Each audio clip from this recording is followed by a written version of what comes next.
Voilà la famille. C'est Kevin Octaro, schématiseur. Hier, j'ai parlé d'un sujet concernant la musique camerounaise.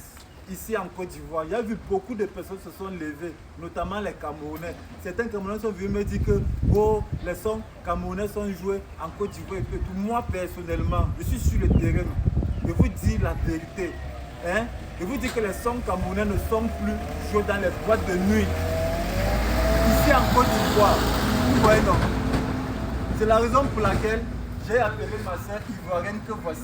Elle va vous faire un petit témoignage, elle va vous donner son point de vue concernant la musique camerounaise ici en Côte d'Ivoire. Maman, il faut parler. Non, en fait, je te suis place. Je ne peux pas dire totalement que la musique camerounaise n'est pas jouée ici en Côte d'Ivoire. On va même écouter la musique camerounaise, les Daphné, les Loco, avant, hein. Voilà. Et puis il y avait qui encore Mister Léo, tout ça là. On écoutait, c'était dansant, c'était intéressant. Mais maintenant, les Camerounais sont rentrés dans les clashs avec les Ivoiriens. Oh, les Ivoiriens, ils aiment ça. Oh. Non, le problème, c'est que nos artistes camerounais sont devenus les TikTokers. Les TikTokers, voilà. Ils cherchent les vues et tout et tout. Sinon que la musique camerounaise, les Ivoiriens ont dansé ici. Voilà. C'est maintenant, bon, comme on a dit, on veut consommer ivoirien maintenant, là, on se focalise plus maintenant sur les Ivoiriens. On est concentré sur nos artistes, c'est tout. Sinon que les Camerounais, les Ivoiriens, c'est la famille. Hein. Voilà. Mais les Ivoiriens d'abord. Ok. Voilà, d'abord. Okay. Quel est le message que tu peux passer aux artistes camerounais qui te regardent dans ce moment? Bon, moi je peux dire qu'ils se réveillent. Ils n'ont pas arrêté de rentrer dans le clash avec les Ivoiriens. Voilà, ils se concentrent, ils ont du potentiel. Voilà. Ils savent chanter. Ils ont du talent, ils ont la voix. Voilà. Ils peuvent bien donner. Voilà. Il ne faut pas rentrer dans les clashs.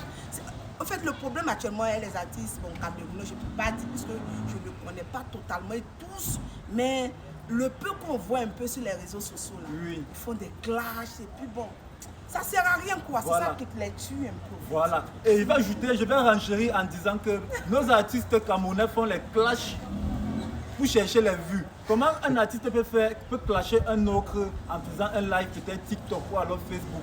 Normalement dans les clashs, musicalement parlant, quand un artiste veut clasher un autre, il doit en créer en studio. Exemple, Didi P et Imra.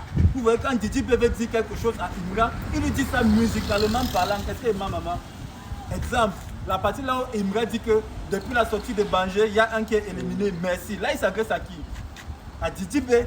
Là, il s'adresse à Didi P. Mais si c'était chez nous au Cameroun, Malof devait allumer sa caméra, commencer à dire à Kossi comment il ne chante rien, comment. Vous voyez un peu la différence, non? Voilà. Donc, on va chuter en disant que, chers artistes camerounais, réveillez-vous, s'il vous plaît. Vous faites endormir notre musique camerounaise, notre patrimoine, pardon. Réveillez-vous. Vous avez du potentiel, hein? Voilà. Vous avez du potentiel. Voilà. Donc, vraiment... On est ensemble. C'était Kevin Octaro, le schématiseur.